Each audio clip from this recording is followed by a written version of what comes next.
पहले के लोग 500 साल उम्र हो गई, 400 साल हो गई, 300 साल 200 साल उम्र हो गई, मगर घर कैसे होते थे? वही कच्चे, वही घास के छप्परों के घर। 500 साल की जिंदगी गुजार दी और यहाँ 50 साल की जिंदगी में परेशान है। टाइल्स लगाऊं कि पत्थर लगाऊं, छत में भी फॉल सीलिंग कराना। उम्र छोटी मगर मकान देखो। हजरत नूह अलैहिस्सलाम ने उस खातून से यही फरमाया था। आपने फरमाया था तू इसे कम उम्र बता रही है, एक दौर आएगा, एक उम्मत ऐसी होगी कि उनकी उम्रें बड़ी छोटी होंगी। कहा कितनी? कहा वो तो 50 60 70 80 में निकल जाएंगे। तो वो बड़ी हैरान हुई सुन के, बड़ी हैरान हुई और वो कहने लगी है पैगंबर खुदा इतनी कम उम्र में, इतनी कहने लगी है पैगंबर खुदा अगर वो इतनी उम्र में दुनिया से चले जाएंगे वो तो कुछ भी नहीं कर पाएंगे, न मकान बना पाएंगे, न अच्छा घर बना पाएंगे, कुछ नहीं कर पाएंगे। हजरत नूह अलैहिस्सलाम ने फरमाया अजीब बात तू सुन ले मेरी, उनकी उम्रें छोटी होंगी मगर घर ऐसे बनाएंगे कि उनसे पहले ऐसे घर किसी ने नहीं बनाए होंगे। बेशक बेशक बेशक बेशक हमसे पहले बनाए थे किसी ने। आज भी जाके देख लो, अपने घर की दीवार देखना, उस पे प्लास्टर है, उसके ऊपर पुट्टी है, उसके ऊपर पेंट है, उसके ऊपर जनाबे वाला फिर पीवीसी पैनल लगा दिए गए, उसके ऊपर से जो है यूवी शीट लगा दी गई, न जाने क्या क्या लगा दिया और तरह तरह की चीजें लगा दी। तुम उन बादशाहों के महलों में जाकर देख लो, वो दीवारें आज भी बताती हैं ये बादशाह जरूर थे मगर इनके महल आज जैसे तुम्हारे घर हैं उन सहूलतों के हिसाब से इनके महल नहीं थे। बेशक बेशक वैसे महल नहीं थे बिल्कुल। आज तुम्हारे घर में फ्रिज है, तुमने फ्रिज का डोर खोला, गर्मी लगी है, प्यास लगी है, बोतल निकाली, एकदम ठंडी पानी पिया। अगर उन बादशाहों को पता लगे कि हम बादशाह लोग घड़े के पानी पी पी के मर गए और आज के लोग मिनटों में पानी फ्रिज में ठंडा करते हैं, हमसे ज्यादा आलीशान सिस्टम इनका है और एक गरीब के घर में फ्रिज रखा है, तो सोचो उसके दिल पे क्या गुजरेगी। भाई हमारी जिंदगी उन बादशाहों से ज्यादा बेहतर गुजर रही है। बिल्कुल। किस चीज की कमी है हमारे, किस चीज की कमी है? फ्रिज है, कपड़े धोने के लिए वॉशिंग मशीन है, सोने के लिए बेड है बड़े आलीशान, हर सहूलत है मगर मामला ये है सारी सहूलतें हैं मगर फिर भी दिल बेचैन है, सारी सहूलतें हैं मगर फिर भी तबीयतों को करार नहीं। वजह क्या है? वजह ये है कि ज़बानों पे अल्लाह का जिक्र नहीं, पेशानियों में सजदों का नूर नहीं।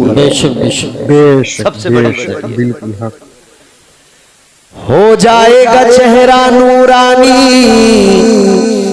और दिल में चमक आ जाएगी, हो जाएगा चेहरा नूरानी और दिल में चमक आ जाएगी। तुम रोज कलामे पाक पढ़ो, सांसों में महक आ जाएगी। सुभान अल्लाह, माशाअल्लाह, माशाअल्लाह, सुभान अल्लाह। बहुत बहुत खूब। अपनी जिंदगियों में शामिल करें, आखिरत में हिसाब देना है हर चीज का। जर्रा जर्रा हश्र में कांटे पे तोला जाएगा, किबरिया के सामने हरगिज न बोला जाएगा। सारा हिसाब देना पड़ेगा, क्या किया दुनिया के अंदर, कितना कमाया, कैसे कमाया, वो हराम था या हलाल था, क्या किया, कैसे खर्च किया, कहाँ खर्च किया, कहीं तूने अपना कमाया हुआ अय्याशियों में तो नहीं उड़ा दिया, कहीं तूने अपना कमाया हुआ शराबों में तो नहीं उड़ा दिया, कहीं तूने अपना कमाया हुआ बदकारियों में तो नहीं उड़ा दिया, कहीं तूने अपना कमाया हुआ बेगैरती में तो नहीं उड़ा दिया। हिसाब देना पड़ेगा। याद रखना प्यारे, अल्लाह की अदालत सबसे बड़ी अदालत। आज दुनिया की छोटी छोटी अदालत, इंसान की हालत देखो, छोटी छोटी अदालतों का बड़ा डर है, छोटी छोटी अदालतों का खौफ है, मगर मेरे प्यारो सबसे बड़ी अदालत अल्लाह की अदालत है। उस अदालत का डर क्यों नहीं है, वो खौफ दिल के अंदर क्यों नहीं है? याद रखना, वो खौफ रखो अदालत का, अल्लाह की अदालत कायम होगी, अमाल तोले जाएंगे, बराबर हिसाब देना पड़ेगा। आज फिक्र करो, आज तैयारी करो। अगर गौसे आज़म से प्यार है, उनकी सीरत से सीखो, उन्होंने इबादतें की है, ज़बान को जिक्र खुदा से तर किया है, उनकी जिंदगी में खशियत इलाही, उनकी जिंदगी में तकवा है, उनकी जिंदगी में परहेजगारी है, उनकी जिंदगी में इबादतों का ज़ौक़ है, उनकी जिंदगी में तिलावतों का शौक है। क्या किया उन्होंने सारी जिंदगी, खुद भी नेक अमाल किए और अपने मुरीदों को, अपने चाहने वालों को भी गलत रास्तों से बचाकर नेक राहों का मुसाफिर बना दिया। सुभान अल्लाह, माशाअल्लाह। नारे तकबीर, नारे रिसालत, नारे गौसियत, मसलके आला हजरत उलमाए अहले सुन्नत। सुभान परवरदिगारे आलम खालिक़े कायनात रब्बे लम यज़ल व ला यज़ाल ने कुरान मजीद में फरमाया, व इबादुर रहमानिल्लज़ीना यमशूना अलल अर्दि हौना व इज़ा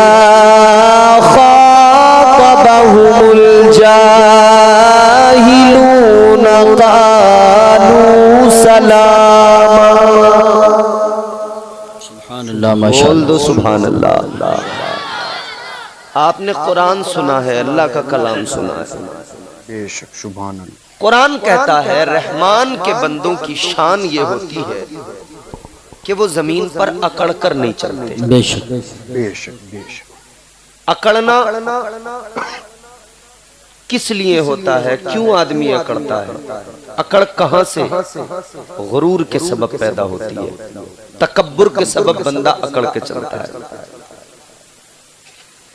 अजीजा ने गिरामी वकार, अल्लाह का कुरान कहता है अल्लाह वालों की पहली सिफत ये, उनका मकाम मर्तबा, स्टेटस, हैसियत ये,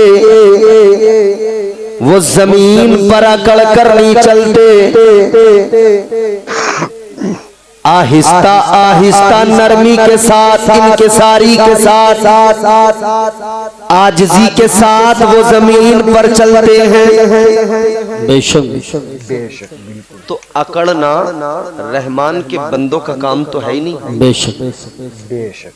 अकड़ना रहमान के बंदों की निशानी तो है ही नहीं। तो ये है किसका काम? जी जी बिल्कुल। तो ये भी अल्लाह ताला के कुरान ने बता दिया अकड़ना किसका काम है। खालिक़े कायनात ने जब दुनिया के पहले आदमी को बनाया, अल्लाह ताला ने जब हजरत आदम अलैहिस्सलाम को पैदा फरमाया, परवरदिगार ने फरिश्तों को हुक्म दिया आदम को सजदा करो करो करो करो करो। सारे फरिश्तों ने सजदा किया, एक अकेला इब्लीस, उसने सजदा नहीं किया, वो अकड़ गया। बेशक पता लग गया अकड़ना रहमान के बंदों का काम नहीं, शैतान का काम है। सुभान अल्लाह। अकड़ना शैतान का काम है, वही सबसे पहले अकड़ा। बेशक अजीजा ने गिरामी वकार जरा तवज्जो फरमाइए, कुरान कहता है रहमान के बंदे कभी अकड़ते नहीं, क्योंकि जो अकड़ जाते हैं वो बचते नहीं, अकड़ने वाले को खुदा पकड़ता जरूर है। बेशक बेशक जो अकड़ता है अल्लाह उसको पकड़ता है, और ऐसा पकड़ता है कि फिर वो छुड़ाए छूटता नहीं, किसी के बचाए बचता नहीं। बेशक बेशक। किसी कहने वाले ने बड़ी प्यारी बात कही, तू किसी और से न हारेगा, बेशक तू किसी और से न हारेगा, तुझको तेरा गुरूर मारेगा। बेशक बेशक बेशक हक हक। अखलाक की दौलत से कभी दूर न होना, बेशक अखलाक की दौलत से कभी दूर न होना, कौनैन भी मिल जाए तो मगरूर न होना।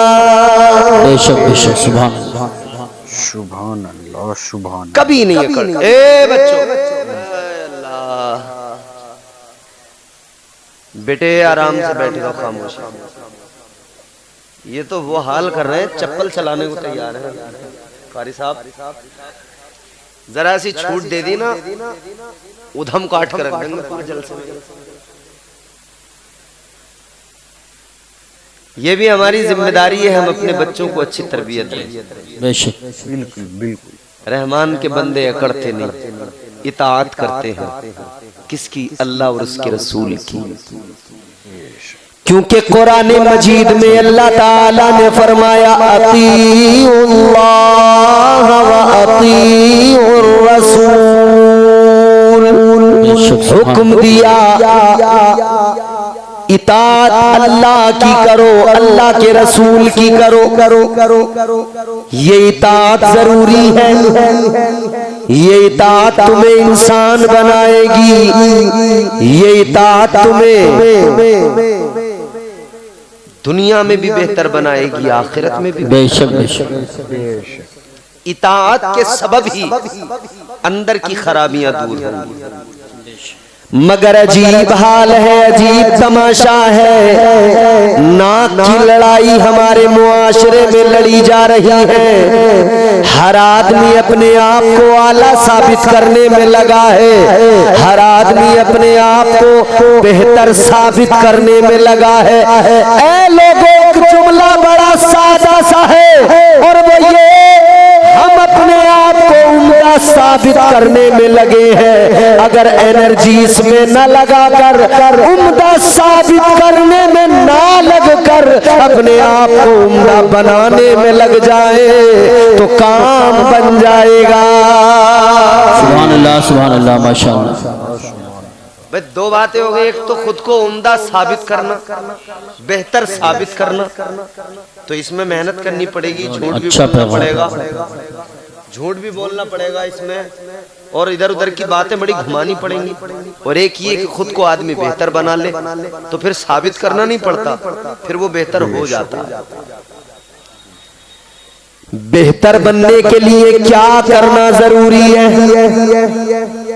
बेहतर बनने के लिए किन चीजों का इंसान को अपनी जिंदगी में शामिल करना जरूरी?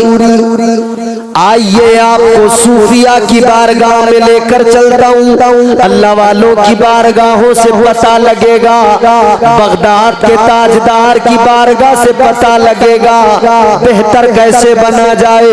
ताजदार हिंदुस्तान सरकार अजमेर ख्वाजा मोइनुद्दीन चिश्ती की बारगाह से पता पता लगेगा बेहतर कैसे बना जाता है। हजरत ख्वाजा कुतुबुद्दीन की बारगाह में जाकर पता लगेगा बेहतर कैसे बना जाता है। महबूबे इलाही हजरत निजामुद्दीन की बारगाह में जाकर पता लगेगा बेहतर कैसे बना जाता है। मखदूमुल मशाइख हजरत सैयदना अलाउद्दीन अली अहमद साबिर कलियरी उनकी बारगाह में जाकर पता लगेगा बेहतर कैसे बना जाता है।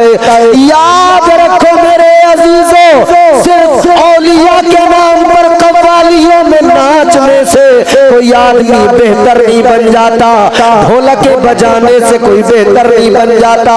अल्लाह वालों की बारगाहों में पता लगेगा बेहतर बना कैसे जाता है।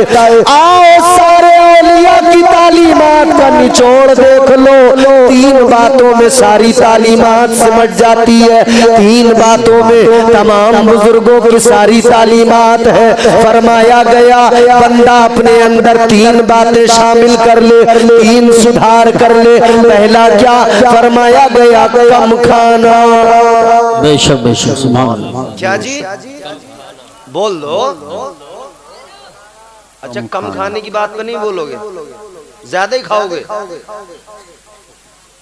पहला कम खाना, दूसरा कम सोना, बेशक तीसरा कम बोलना।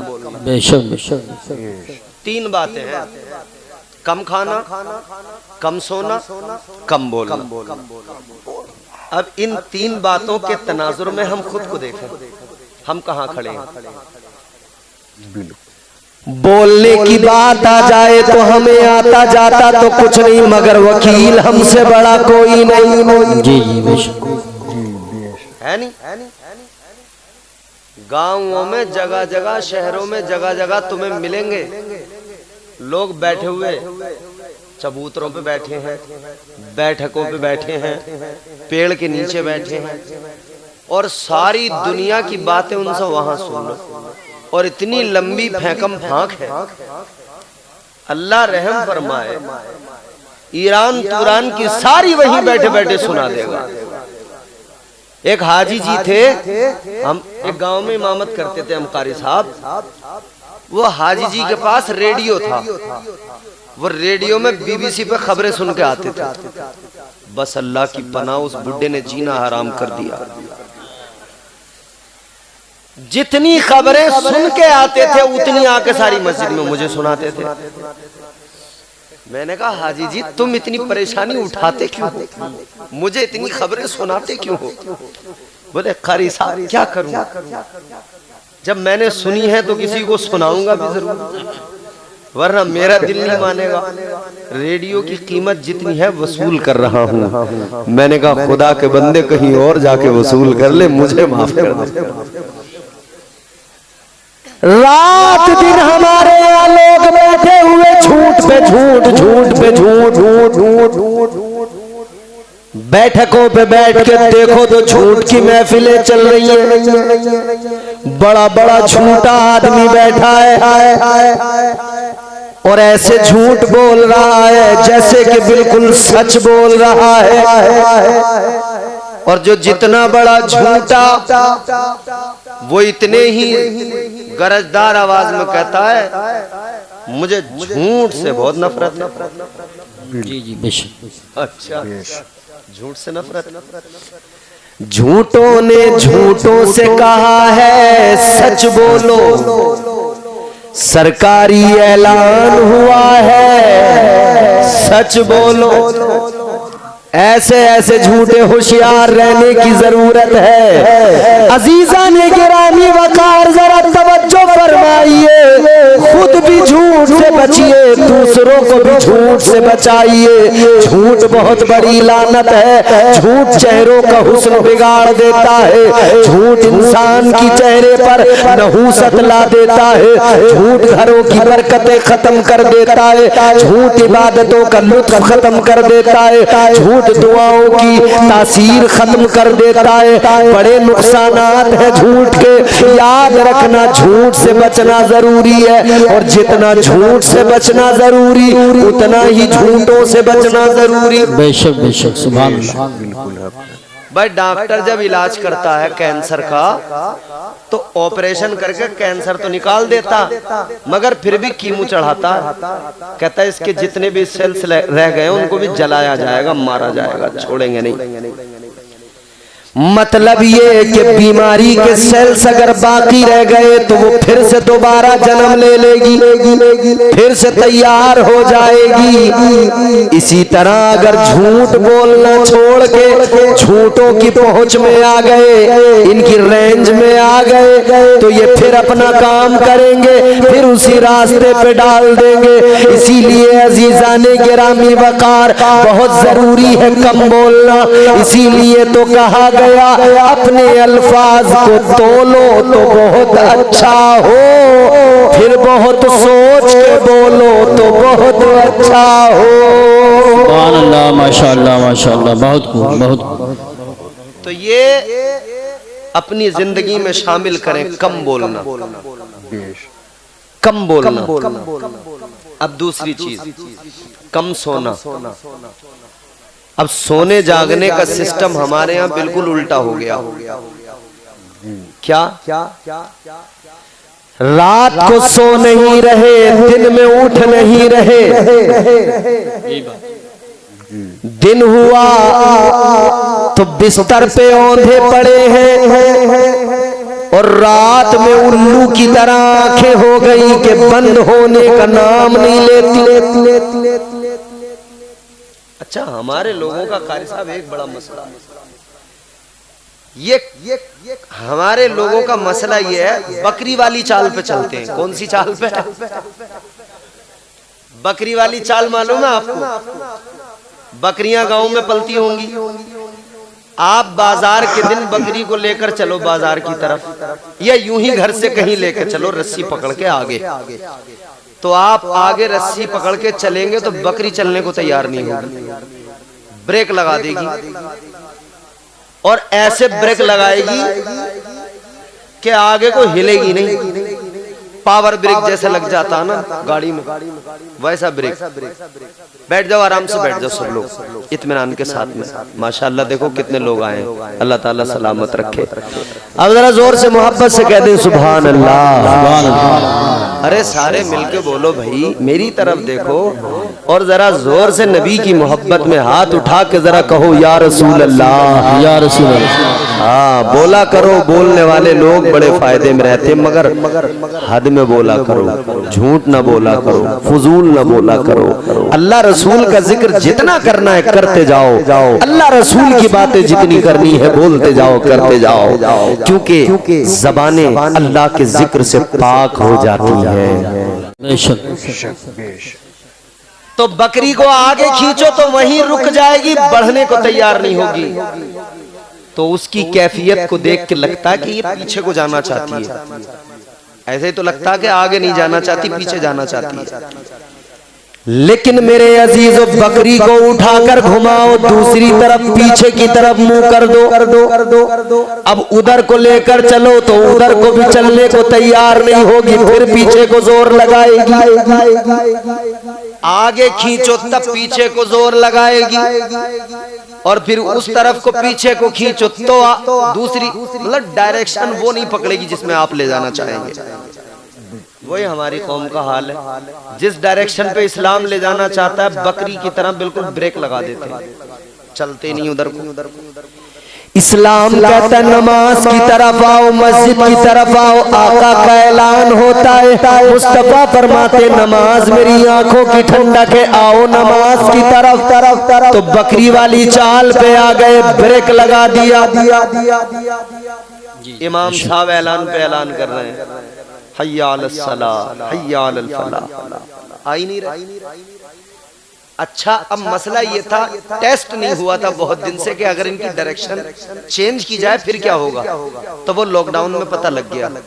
जब डायरेक्शन चेंज की गई, लोग समझ रहे थे मस्जिद में आने में तो प्रॉब्लम हो रही है, इन्हें नहीं आना चाह रहे नमाज को, तो इनकी डायरेक्शन मस्जिद से पीछे घर की तरफ करी, तो अब मस्जिदों में को भाग रहे थे, यानी पीछे ही चलेंगे, उल्टे ही चलेंगे, चाल उल्टी रहेगी।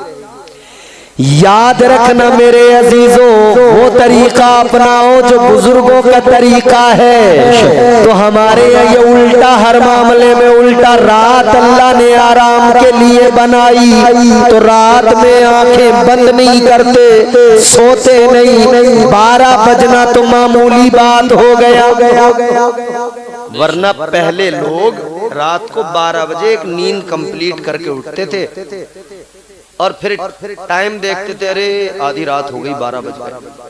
और अब इतने इतने से बच्चे, माएं परेशान है, सो नहीं रहा।